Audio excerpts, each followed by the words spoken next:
going on, ladies and gentlemen? My name is Kevin Jackwitz. This is the Caged match, and I had to do this right now. I just finished watching AEW Full Gear, and I couldn't wait. I had to do this reaction right away. I haven't even done SmackDowns yet, so I'm kind of jumping a little bit. But that's because they gave us something that I've never seen before, and I honestly don't know if I want to see again, but was absolutely fascinated, captivated, and horrified all at once. So, ladies and gentlemen, you start out AEW Full Gear with the Young Bucks versus Santana and Ortiz. This was an excellent match. The Young Bucks, I think, are the best tag team in the business. This match was filled with a lot of fast-paced action, a lot of fast tags, and a lot of very cool teamwork. I have noticed, and I compare the two brands, AEW and WWE, AEW has just got tag team wrestling down to a science, man. You keep constant tags. You keep all four guys busy, and it makes it more entertaining. You have a lot more wow moments to it. Something that WWE is just a slower pace. And so it made for a great opener. It really did. Santana, Ortiz, Matt, and Nick are all four incredible athletes. They absolutely killed it. Santana and Ortiz get the win, which kind of, I guess, that's just kind of where the Young Bucks are now. They seem to be putting a lot of people over. But that's cool. You saw the Rock and Roll Express at ringside. After the match, Santana, Ortiz, and actually Sammy Guevara comes out, and they're trying to, take out Young Bucks. Well, Rock and Roll Express come out. Now, keep in mind, these guys, I think, are in their 60s. Ricky Morton, Bobby Eaton. They're on the apron. One of the guys charges them, so they pull the ring rope. He goes over the rope. They walk in. Bobby Eaton hits the other guy with a couple of right hands. And then Ricky Morton comes off with, he goes over the top rope into a code red. And then after the code red, he does an actual Tope Suicina through the ropes. The dude's, like I said, he's in his 60s. That was crazy.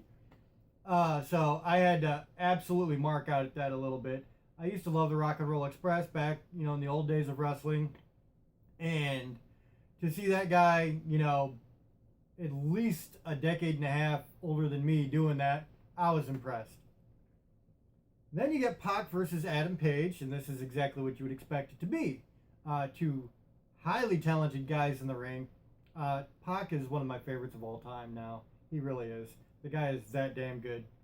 He's got an amazing moveset that very few wrestlers can pull off all his moves.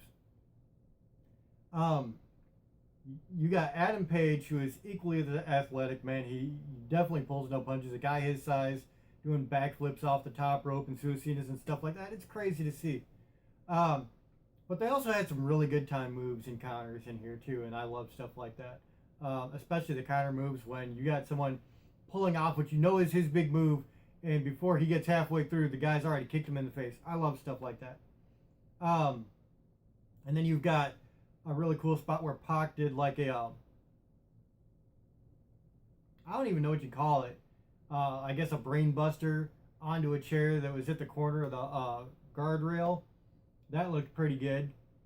At the end of the day, I actually expected Pac to win, but they gave it to Adam Page, which, was good. Either way, you could not go wrong. Pac and Adam Page, both amazing. So, you got a real quick clip with Awesome Kong and Priestley with Brandy there.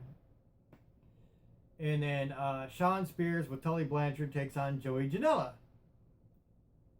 Shawn Spears, I think he's really come into his own since coming to AEW. He did not get a chance to really shine in WWE.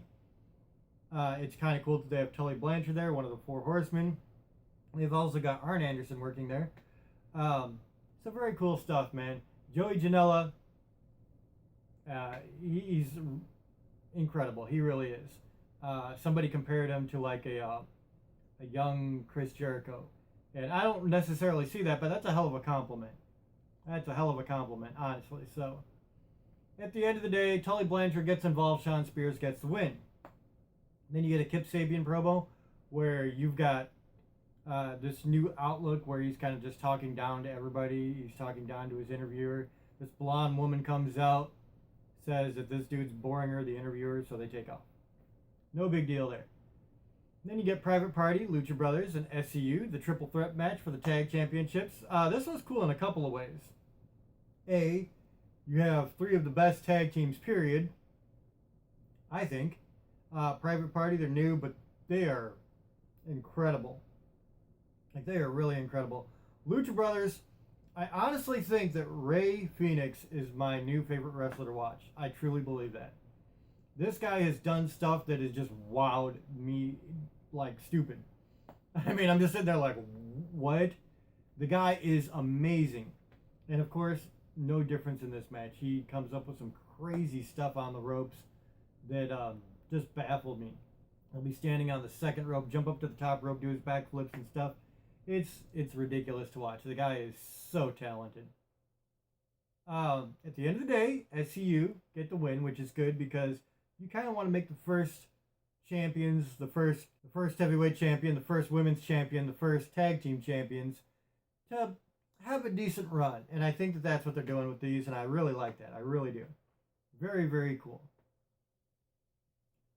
At the end, you get some guy comes out like one of the Lucha Brothers, dressed just like him, and then he, turns around and of course attacks him, and it turns out to be Christopher Daniels, and that was really cool. I really like that. He took the mask off afterwards, and so you've got all of SCU back together.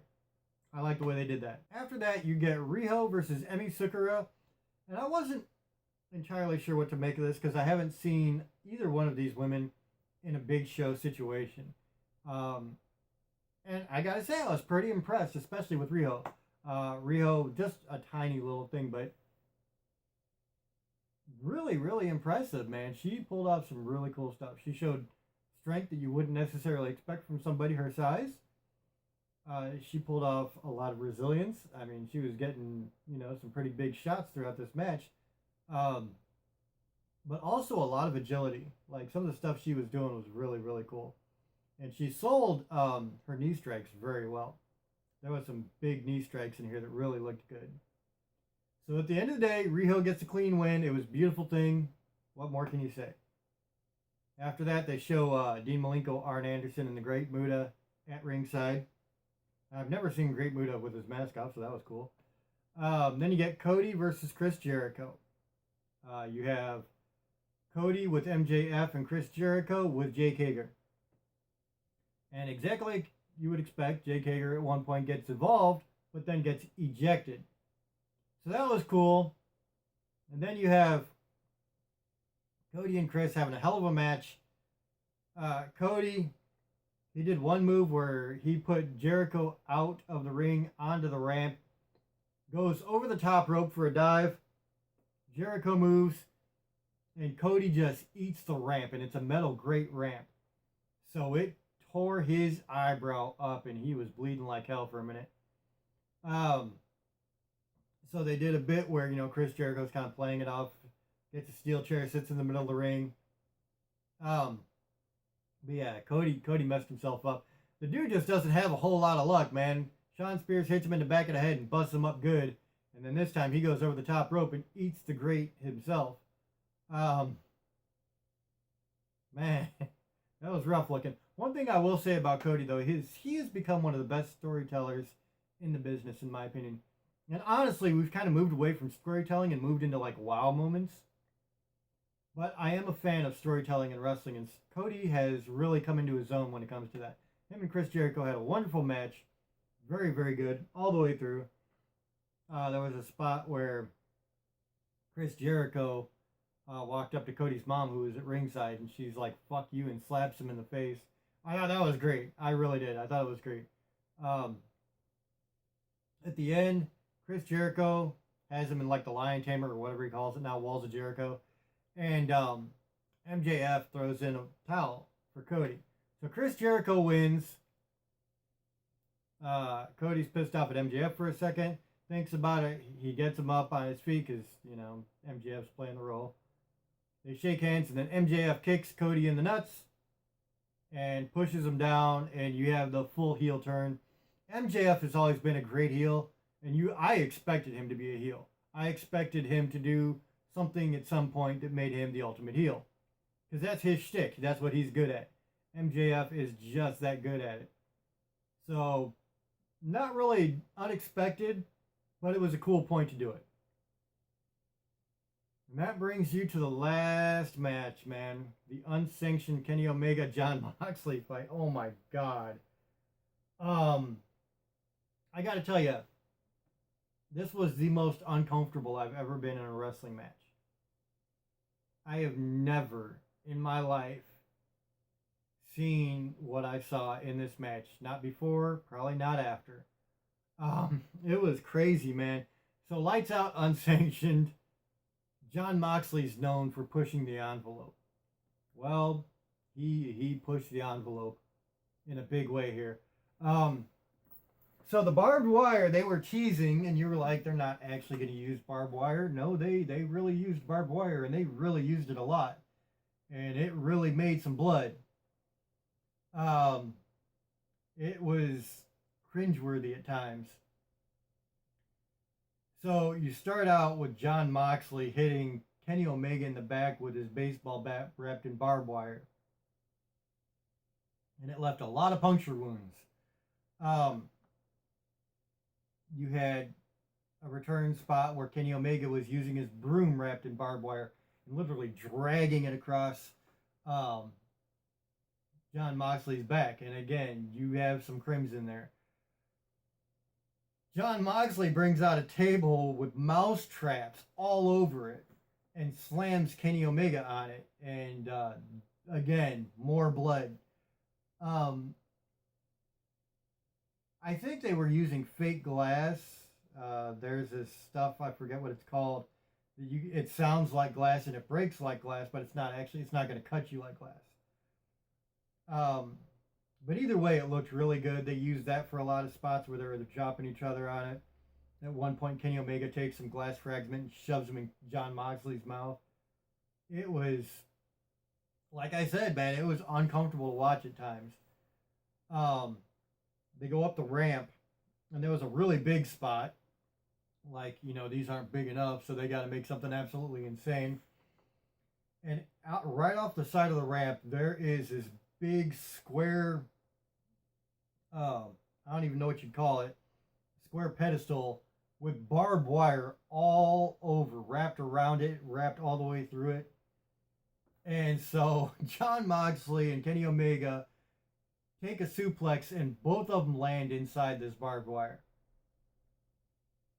It was just brutal to see, man. Like, this was no joke. At the end of the day, Jon Moxley got the win. And he clipped the ring apron strings that were holding the ring apron together. He pulled the tarp back. He pulled the foam back to where it was just the wood base that you have that builds the ring. And they were doing DDTs on the hardwood. They were doing all kind of stuff. Kenny Omega does his, I guess it's like his own version of like the Black Arrow.